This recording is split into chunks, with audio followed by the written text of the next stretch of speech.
cái dầu này có quay về này mẹ ấy lăng cái dầu này nên cái dầu này con như nhà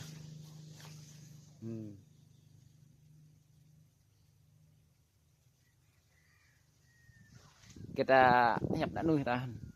tại dầu thập làng nhiều vị phi ngựa này là dầu như tapa lần này cái dầu này rong là đam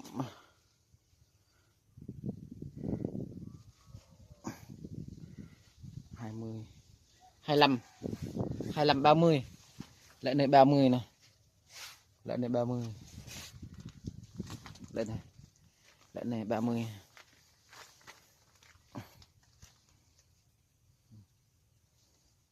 30 25 30 ấy tờ này nên đây là con cây nhỏ cày vậy hả nên còn quay một tay sang nơi câu trận đăng mạng này à họ dịch bị năm hao thâu kia AC đã cấp bị xí rằng là dịch chịu cro là cái nhiệt số lần đừng là này nó sang cái này nên đây đã 10 đây này anh ông đã 10 nha đã 10 đã thằng thôi đã cái tạo cái đó là ăn lá tạo mệt này này chính là cái tạo mệt tăng đo cho mà đặng bạn thôi mà này mẹ bạn này mẹ bạn này bạn thằng kẹt vào cái dầu ấy đã 10 như thế này nè đang thôi ật âm cái đinh cặp crong là gì à họ bưng mình crong vợ Việt Nam là họ hàm đó crong này là yêu crong riêng em lời hàm nó là thằng phung này cho bé hàm hả cho bé hàm lại cho bé hỏi vẹn hả bưng này này hàm rồi nên cái nhờ thợ bảo mi nhà tập nhà bị bộ dụng nữa anh này riêng bạn tại cho anh tên kêu nè nhảm là câu bị thâu câu đoạn mạng thì thâu bực con khơi như đẹp ạ cái dầu cái tăng mẹ sang po này đẹp là đam mê cho nên bực rong vị tôm hả bạn như là cái dầu hèm sao cái dầu là cái dầu kịch nè nhậu bạn là cái dầu kịch nè cười nhá còn cái những cái thầu cái dầu cái đặc nhá cái dầu vị tạt cái dầu chắc sao về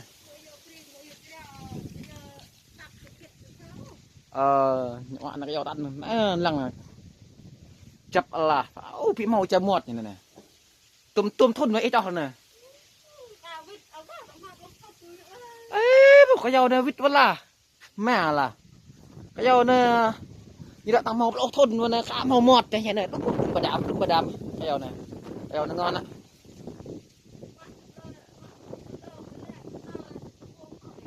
mong đồ như tụi nhà nước xay và sang này nè sang như nước xay với như nước xay và sang cái này nè mong là tao học lặp khó đã là thôn nên vít và cái dầu này nó đã nhảm mệt nên cái dầu cái dầu cái thằng là prieng của cái dầu cái đó của cái dầu cắt tắc cái thằng là tại nhà mình này nó đúng vậy này lăng này biết hoa hay nó rồi cả bạc nó tăng mẹ sang bị mau nó mà nó này có càng chịu cò được prap này bao bên cái tương thằng ngạ hạt tàu đu sòn này lúa la ngay giờ này rồi đây tụi con nhà nó tàu mệt này chim po nhà lẹ lại tụi con po số mệt tím po này không thấy những cà phê vợ nữa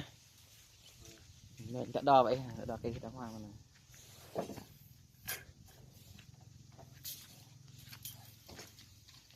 đò này chừng cái dầu này 5 mét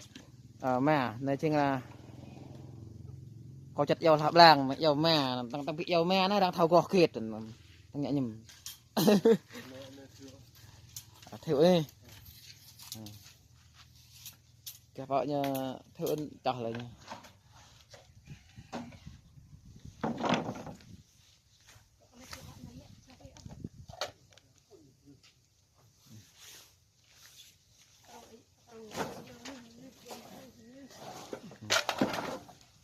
tại giòn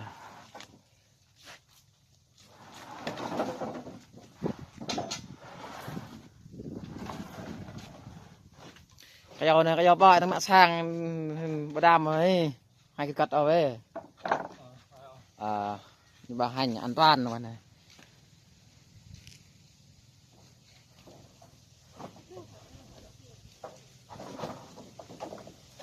mình đã xây được đôi nhiều bạn nhiều cái đó nhiều lồng sông cái đã 4 mét mới đã 5 mét ăn nhiều tròn là tôm 5 mét như đó là cái lại hơi quất chứ hẳn nhẹ như tụ thao cái lại tụ mè nằm bắc cái lại hột hẳn về hê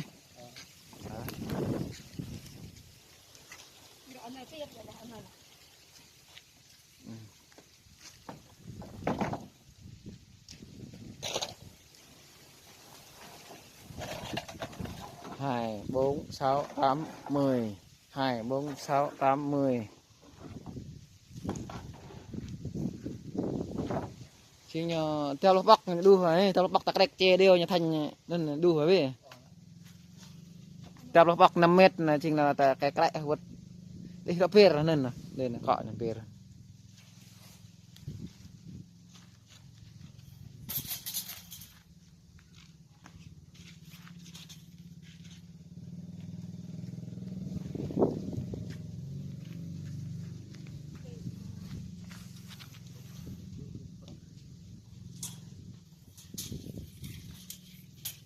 thiệu ấy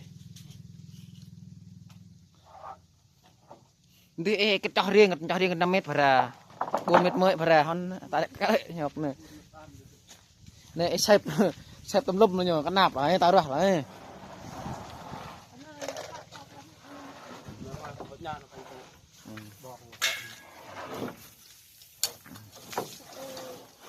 cam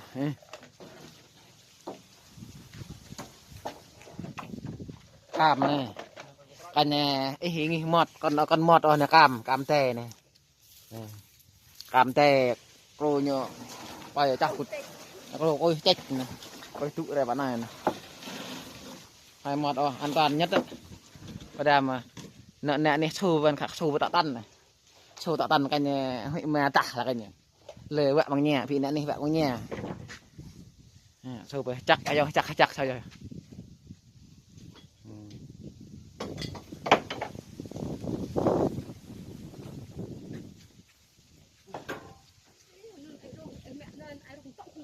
ôi mẹ rồi là tao mẹ có trong cái này con nạp là nơi là cái dao này chịu điều 4 mét mới đã 5 mét on nhỉ đó ha có tắc mẹ có cái ngọc quay thằng tụi nhá cái ngọc quay thằng này có thằng thì cùng tùy những thằng cha thành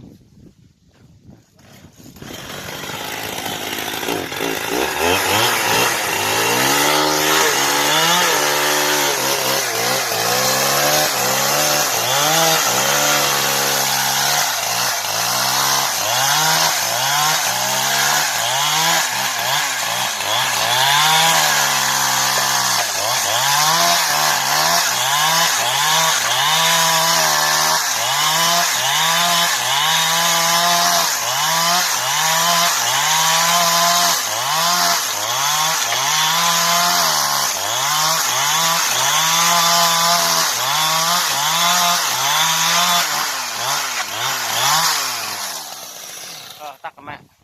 này còn đang đã rè vậy này chính là nhổ mấy đò là dư vậy nè bọn đã rè nhưng bọn rè bao nhiêu ạ mẹ đo vậy thì này chính dư cho vậy mẹ con cái gì này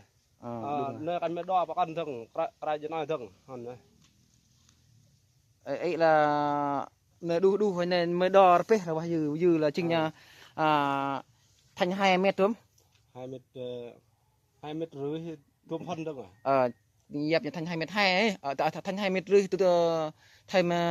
đằng 5 phân thêm 5 phân 2 mét rưỡi thêm 5 phân nó còn dư nhưng là cái dư luôn ba ha ông già phải thiếu cái đó này lắng nghe nữa này cái này này để các bạn này cá đu nó chơi he chơi tiệp nó bóc cái cá đu cái thêm ở tiệp nó sao bóc ở tiệp nó tươi ấy chơi tiệp nó tươi cái thêm từng là còn lô văn còn 18 nữa tại cái khác từng tiền ở đây đó như này ha chừng là 2 mét rưỡi nên là chừng là dư luôn ba này này lăng này còn quay sổ 2 mét 2 mét rưỡi này 2 mét rưỡi đấy 2 mét rưỡi này như dư là 2 phần này đó như này hoa các đòn tầng này này con tầng mười xe là 10 đo dư rồi sao hả lăng nè 2 mét rưỡi 6 phân rồi này đây dư lọ lầm này 2 mét rưỡi này chưa này như dư là 6 phần như này còn ha đến sạc là bữa này cái là tôi ao tới dư tôi ao cái phải dư này nhẹ vậy an toàn là phải bị thiêu đó nơi hàng mét này thì đây lăng heo này nó lăng ha mày chỗ nhìn cả vậy lăng ha này mày bạn cách đu này mày chỗ nhìn cả vậy chỗ tê năng bao nhiêu lăng ha còn nè 1 2 3 4 5 6 7 8 pan 9 pan 10 11 12 13 14 15 16 17 18 19 20 21 sa 22 23 21 25 26 27 pan này 30 lau luôn 31 lau sa 32 33 lau luôn ba 35 36 35 37 lau 38 pan 39 40 phạm luôn đua đua phạm luôn bạc này ông già bố mẹ phải thành ra là giàu nơi chính có bắt bên nơi đua hoa người chăng nơi tôm phạm lúc bọc đua hoa ngã về trước này ông mong dòng lạt này trình nhờ bố nhờ lăng về trình nhờ hẹn với nhờ lăng với nhờ trăng nhờ ai ông có ngạ với nhờ hoa ta nên là chính nào ha mẹ ha bố nhiên này chính phạm lúc bọc phải buộc lên cái con gọi xe từng xe ra tổ cho lại này nè bắt đầu này chính mẹ này mẹ đang chuẩn bị tụ đã xe này xe này chơi này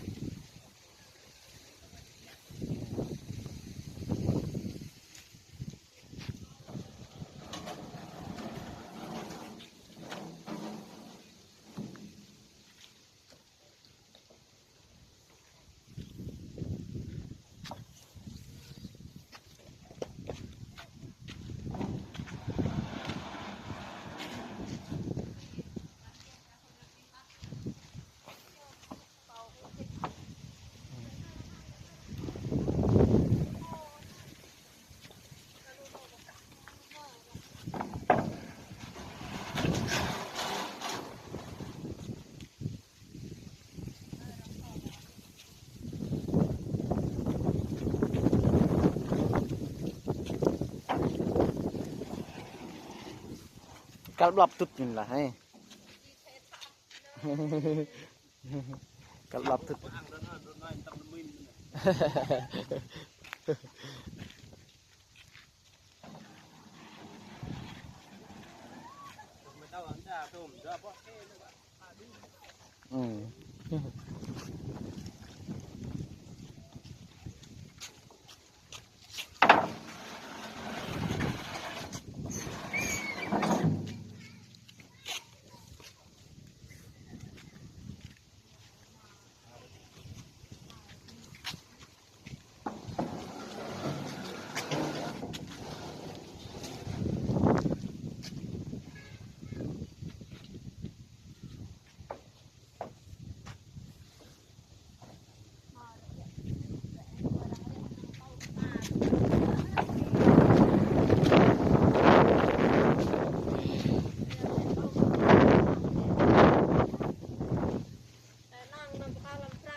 langit teh jam teh anh nhớ cơm nó canh nó luôn nó kệ nhại nó canh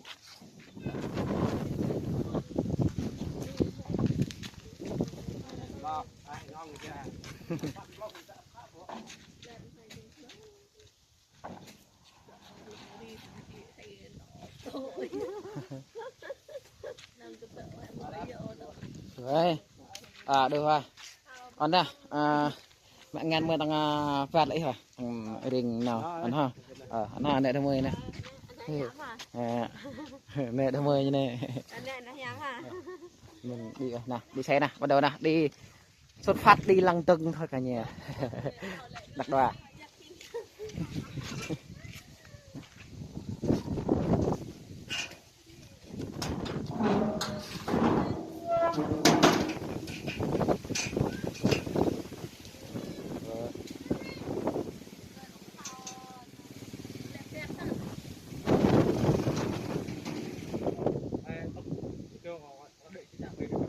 nó chạy được nó nó tôi chưa để mà chạy được tụt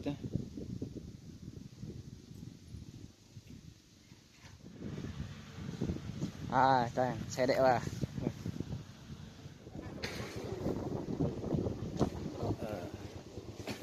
sang cõi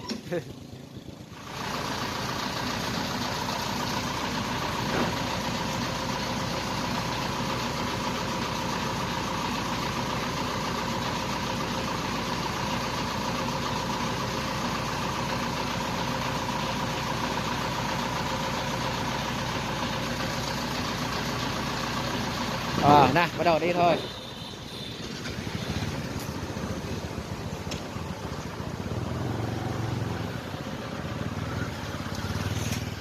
rồi rồi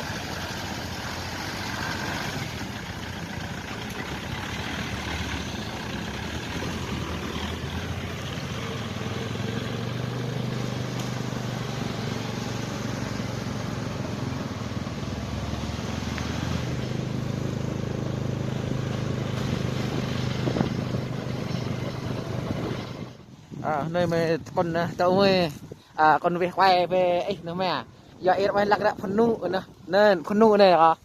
nên cái ra nên còn là chị quay ha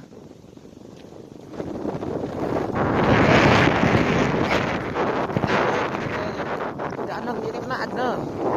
mau kít cắt này tay taha rồi ha vít alahan vít taha datang bumi orang kaum ikut ya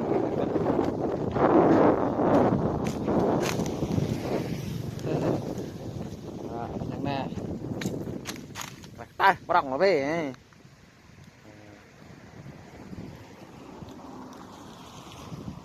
đây là cái ngót phân nụi này còn này phân nụi này bắt chặt vào ta quá này các ta hà con này nào tiếp từng nào chậm quá con hoa sao con này đấy chứ mà ở đây lên đây lắm mình tụ nhau ở từ đây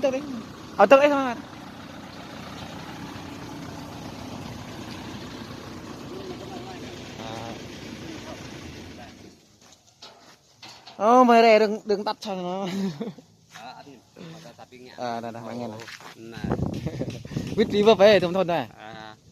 thôn anh cập tại nhớ bị ai này có này choạc lâu rồi này bạc là bạ yêu được cập ta thì tự này trong hạt tạt mình đang công phạt chờ đây hạt tạt nơi mà có găng rè mà hơi bị có ra dịch như này này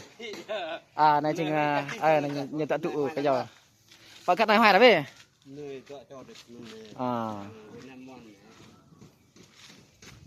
mình tận tụ cái giờ này tận tụ cho cảnh tụ chân ngân trụ đi về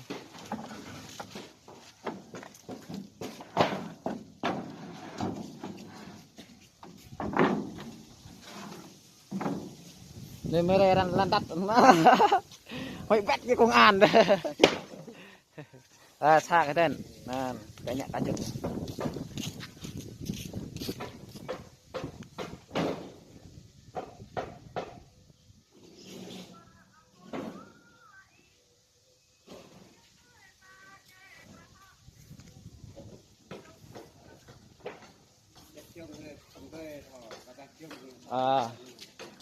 prong lah to từng gang này được to thêm tin sang gõ tới về đã làm nó về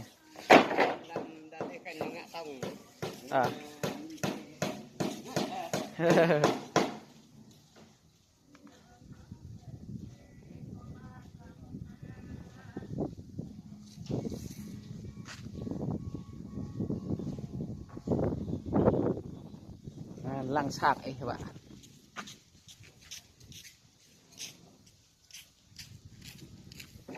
người ta mình cho tạo tụ này mình tạo tụ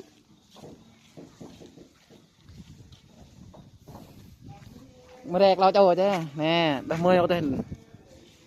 tên là cầu là hà mòn có jar nè mòn có jar tươi có mình chưa cả hà nó cho tươi mệt còn nè nè tươi mệt nè mệt còn dính nè mệt còn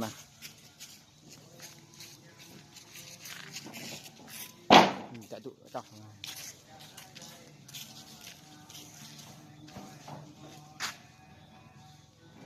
này đi có thợ tập bạ còn chân là thì khen quay vậy lần mẹ đập này prong nó là sang này hồi lại luôn này chỗ đục cái này mà bạ đánh chắc lại ra hào là không biết về là nhìn đã bạ nè này quay bố chơi hay là cho ăn chân là đi canh giờ đặt bẹ đặt mẹ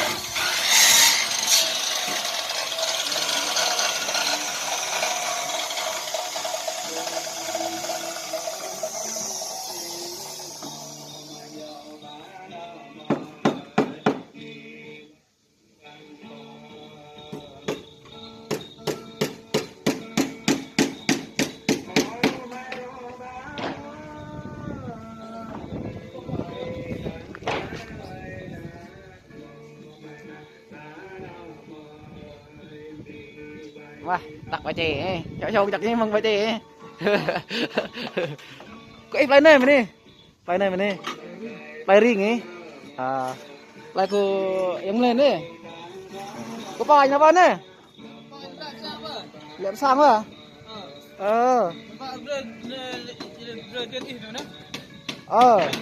Agency. Giờ mới rẹt lại mà tôi là rồi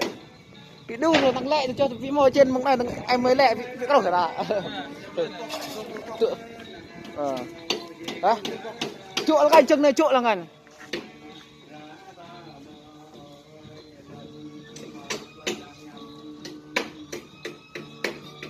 nó ta thì từng chom tụ với ngày mình tăng chả mặt đặt lẹ canh bóng an chom tụ canh còn có in mà bạn đặt tới chom tụ mà giờ mà lẹ canh bóng an ảnh kẹt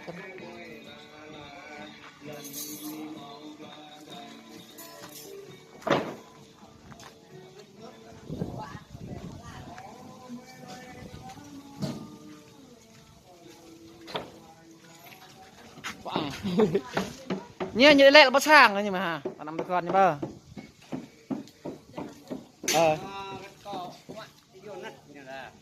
như đất bị ma hả không coi chưa ra bị ma hàng này cái giờ bọn ta chọn lâu lại nhân thêm cho đây đặt thay bên là bị hoài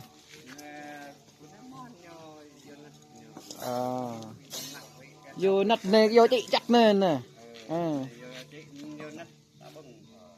nè cho chị nè bạn này mà ăn cái nhiêu bạn có đầm ấy lăng ấy ta hại thôi cái giờ nó bị cái giờ ăn rồi cái giờ chị này giờ hết nè giờ hết là cái từng cái lăng ấy đoan thôi lắm nên dạ hết là cái từng khá tọn rồi chỗ cá nhân cái như lại nha bạn cái nhỉ bạc lô bạc nhưng đúng rồi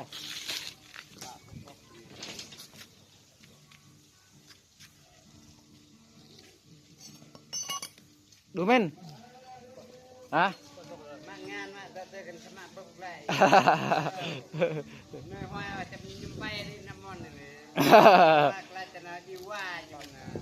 Đu men.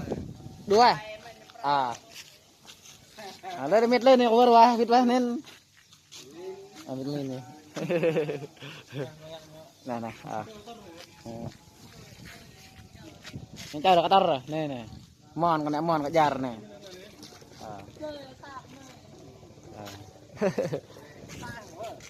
Tại là mong lại mong này nó, mong ya ly hè. Nhé mong ly tao này. Chị đơn giản à. Lần mới đợi lệch lần lan là đợi lan chắn phộ, hẹn ngàn nhầm đấy lạnh đi trên nền. Mẹ này có quay mà sang thế này, ý đây có quay nhìn cho sang cái chừng, còn chừng là thứ cái ngọc quay nhìn ra vậy lặng. Này. Quay đằng rong này, lăng đằng rong này. Nên sáng tông cái tăng nhẹ sáng tông cái chân ô này cái dầu tên nè cái dầu mấy tàu tên cái nhà đẹp luôn có nên là nghe sạc thật chả này lên to vậy nè hả